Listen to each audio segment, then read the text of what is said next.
नमस्कार मित्रांनो, स्वागत आहे तुमचं आमच्या नवीन व्हिडिओमध्ये. चला मित्रांनो, इकडे मी डॉक्टरकडे आलो आहे. आम्हाला ते 22,000चा मोबाईल भेटला होता ना, त्याच्याबद्दलच मी बोलणार आहे. तोपर्यंत मी इकडे आलो आहे. आता ते डॉक्टरकडे आलो आहे. ते त्रिशूला ते पायाला जरा खास येते ना, ते दाखवण्यासाठी इकडे डॉक्टरकडे आलो आहे. मी इथं ते नंबर घेण्यासाठी थांबलो आहे. ते गायत्रीने ते येतीलच आता. तोपर्यंत मी नंबर वगैरे घेऊन ठेवतो, कारण की इथं डॉक्टरकडे नंबर लावायला लागतो. चला, तर आपला 4था नंबर भेटला आहे. आता हे बघा, गायत्री आणि त्रिशू पण आली इकडे दवाखान्यात. आता चेकअप वगैरे करून घेतो डॉक्टरकडे. डॉक्टर काय दवा लिहून देतो काय नाही, तर त्याला जाऊया आता मेडिकलमध्ये. हो. चला, आता ये मेडिकलमध्ये आपण दवा वगैरे घेऊया. आता ते त्रिशूला काय गायत्रीला पाणीपुरी पण खायची. त्यांना म्हटलं थांबा, आधी दवा वगैरे घेऊन घेऊ म्हटलं, आपण मग जाऊया म्हटलं.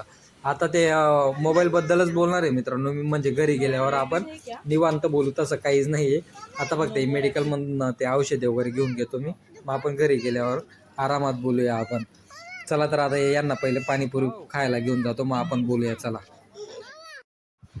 चला मित्रांनो, आलो आता घरी. गायत्री, तू भाजी बनवून ठेवली होती का? भाजी, थोडीशी खिचडी, भाकर बनवून खिचडी पण बनवली होती? मला खिचडी खायची. बापरे, कुठली खिचडी? आळणी खिचडी? म्हणजे मिरची टाकली आहे जास्त नाही, साधी. मग आपले बटाटे टमाटर कांदे टाकलेत का? नाही टाकलेत ना. आणि अजून आपलं भाजी दाखव, काय बनवली? रस्सा. रस्सा? हे कुठला आहे, झिंगा? अरे वा वा, एक नंबर. आज बुधवार आहे ना. आवडतं ना तुम्हाला? दाखव झिंगा कसा बनवला. गरम करा, पण गरम गरम मस्त लागते. अच्छा, झिंग्याची भाजी ना. आणि आपलं काय भाकर बनवते का? भाकर बनवून देते ना. अच्छा, चालेल ना? तेव्हा गायत्री म्हणे तुम्ही जाड व्हा, त्याच्यासाठी बघा ती अंडी वगैरे उकडून ठेवून देते ती. अरे तिला म्हटलं काय जाड व्हा, आता जशी तब्येत आहे तशी तब्येत आहे मित्रांनो, आता काय जाड व्हायचं आहे. मित्रांनो, तुम्हाला एक गोष्ट पण सांगायची होती. 5-6 महिन्यापूर्वी ना, म्हणजे मी यूट्यूब चॅनल पण नाही चालू केला होता. त्याच्या आधी मला म्हणजे रस्त्यावरती एक मोबाईल भेटला होता, माहिती ना गायत्री? एक मोबाईल सापडला होता बघ. ती बाई मला असं मोबाईल घेऊन लगेच निघून गेली.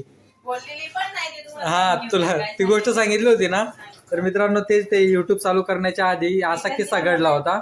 म्हणजे मी सकाळी ऑफिसला जात होतो, आणि ऑफिसच्या बाहेर ना असा मेन हायवे सिग्नल आहे. सिग्नलच्या पुढे म्हणजे आमच्या त्या ऑफिसच्या गेटमध्ये जाण्याच्या आधी म्हणजे असा पूर्ण एक हायवे आहे. त्या हायवेवरती ना म्हणजे अशा बऱ्याच गाड्या येत जात होत्या. मग तिथं ना मोबाईल पडला होता, असा उलटा मोबाईल पडला होता. लोक येत जात होते, एवढ्या गाड्या येत जात होत्या. कुणीच त्या मोबाईलकडे लक्ष नाही. लोकांना काय वाटलं कवर पडलंय बाबा. मग मी असं चालत जात होतो. मग 1-2 गाडी जाऊ दिलं मी, आणि लगेच गेलो, उचलला तो. आणि मोबाईल होता तो ओप्पोचा मोबाईल होता, नवीनच्या नवीन मोबाईल होता. म्हणजे त्याची प्राईस नाही बोललं तरी 22-23 हजार रुपये तर प्राईजच होती त्याची. ओप्पोचा होता, नवीनच्या नवीन मोबाईल होता. यार म्हटलं कुणाचा मोबाईल आहे, काय आहे म्हटलं. तरी मी ऑफिसमध्ये गेलो, मित्रांना वगैरे सांगितलं, बघा म्हटलं मला मोबाईल भेटला म्हटलं. आणि आपल्याला म्हणजे असं नाही आहे की मोबाईल भेटला स्विच ऑफ करून देऊ वगैरे, ते आपली ध्यानात अजिबात नाही. कोणाचा 1 रुपया जरी पडलेला असला ना, तरी मी कोणाला तरी दान करून देतो, पण स्वतःकडे ठेवत नाही. कुठली वस्तू स्वतःकडे ठेवत नाही. आणि तो जेव्हा मोबाईल बघितला मी, आणि त्या बिचारी मायमाऊलीने ते लॉक पण केलं नव्हतं, काय नाही. तो मोबाईल आपण कसं लॉक वगैरे ठेवतो ना, ते लॉक वगैरे काहीच केलं नव्हतं. मी आता म्हणजे माफी मागतो, गॅलरी पण मी थोडी ओपन करून बघितली, तिने पण ती गॅलरी पण लॉक केली नव्हती. सगळं फेसबुक इंस्टाग्राम वगैरे सगळं अनलॉकच होतं, काहीच तिने लॉक वगैरे काहीच केलं नव्हतं. म्हटलं जाऊ दे, आपल्याला उगीच पर्सनल काय बघायचं नाही. नुसतं ओपन केलं, काहीच फोटो बिटो काहीच बघितले नाही, तसंच लॉक करून ठेवून दिला. मग मी फोनची वाट बघितली की कोणाचा फोन येतो का. शेवटी मग तिच्या मैत्रिणीचा फोन आला, आणि ती बाई बोलायला लागली की प्लीज म्हणे माझा मोबाईल हरवला आहे, प्लीज मला देऊन द्या. मग मी बोललो, म्हटलं काय रिक्वेस्ट वगैरे काय करू नका, तुमचा मोबाईल आहे म्हटलं, तुम्ही या ऑफिस जवळ या म्हटलं. मग ती बाई 15 मिनिटात त्या ऑफिस जवळ येऊन गेली, ती आणि तिची मैत्रीण. आणि मी पण आणि माझा मित्र पण तो मोबाईल घेऊन गेट जवळ गेलो होतो आम्ही.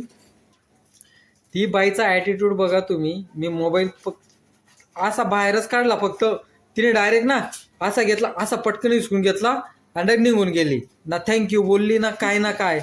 अरे म्हटलं, मनातल्या मनात मी विचार करायला लागलो, यार म्हटलं आज मी तिला 22,000चा मोबाईल रिटर्न दिला. आपल्याला बघा काहीच पैशांची अपेक्षा वगैरे काहीच नव्हती, पण एक माणुसकी नावाचं नातं असतं ना, की थँक्यू तरी बोलायचं, धन्यवाद की तुम्ही मला माझा मोबाईल दिला, असे 2 शब्द प्रेमाचे थोडे.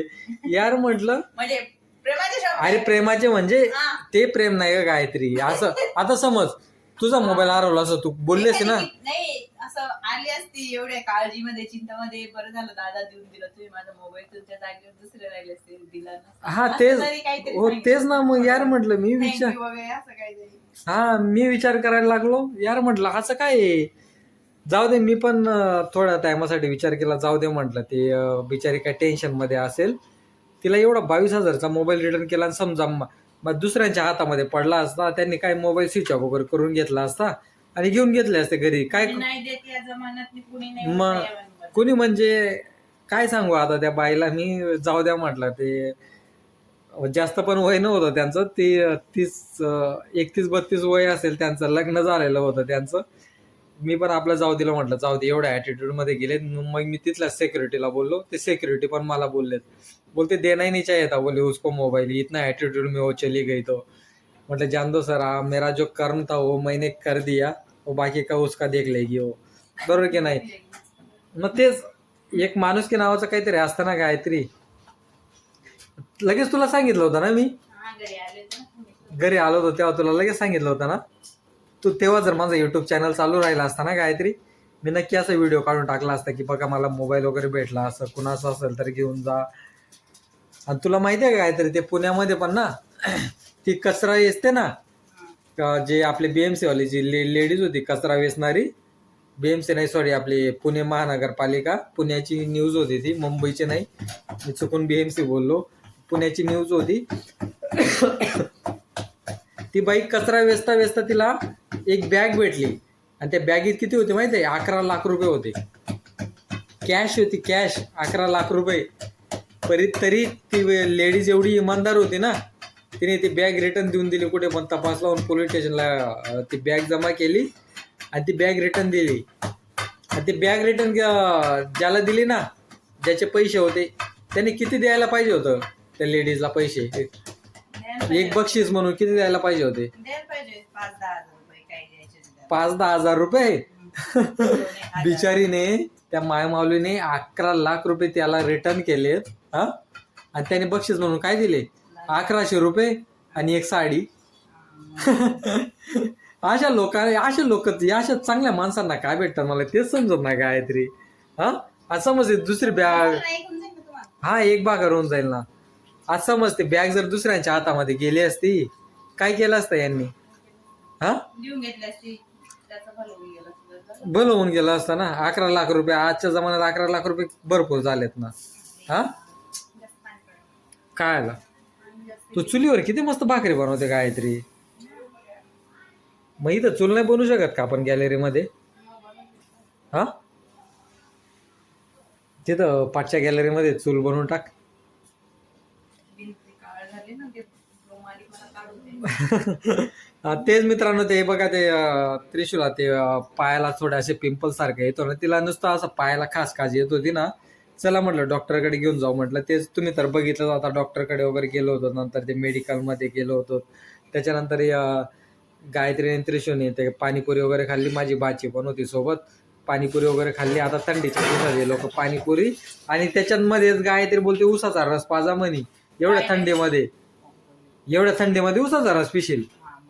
हा, मग काय सर्दी आली तर चला परत डॉक्टरकडे. आणि तुम्हाला येतं सगळं, तुम्हाला जो तो. मित्रांनो, आता डॉक्टरकडे गेलो. 500ची नोट ATM मधनं काढली होती, काहीच नाही, डायरेक्ट फक्त 10 रुपये घराकडे घेऊन आलोय मी. 500 रुपये गेलेत म्हणजे दवाखान्यामध्ये. विचार करा की डॉक्टरकडे खर्च किती असतो ना. असं महिन्यामध्ये 2-3 वेळा जायला लागतं मित्रांनो डॉक्टरकडे. असा खर्च आपला चालूच राहतो. ठीक आहे, जाऊ द्या, तो एक भाग वेगळा झाला. आता घर खर्च तो आपल्याला करायलाच लागेल, आपली फॅमिलीसाठी तर आपल्याला खर्च करायला लागेल ना, त्यांच्यासाठी कमवतोय आपण. ठीक आहे, चला भेटू मित्रांनो आपण. Bye bye. चल बाय बाय कर गायत्री. एकच भाकर बनवली, आणि तू काय खाशील? खिचडी खाशील? चालेल, चला बाय बाय मित्रांनो. बाय बाय कर ना गायत्री. बाय बाय केलं ना. बाय बाय केलं. चला मित्रांनो, बाय बाय.